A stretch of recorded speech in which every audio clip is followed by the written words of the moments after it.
നല്ലൊരു കുക്കെന്ന് പറഞ്ഞാൽ ഏറ്റവും നല്ല സ്വാദുള്ള ഭക്ഷണം ഉണ്ടാക്കാന്ന്.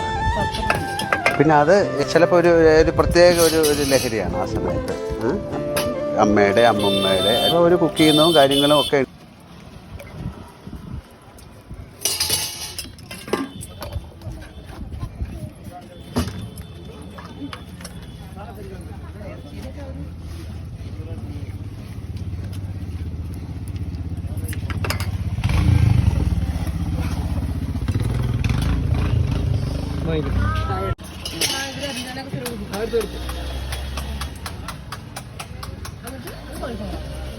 ഓൾറെഡി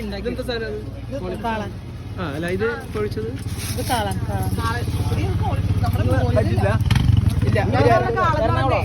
തൈരില്ല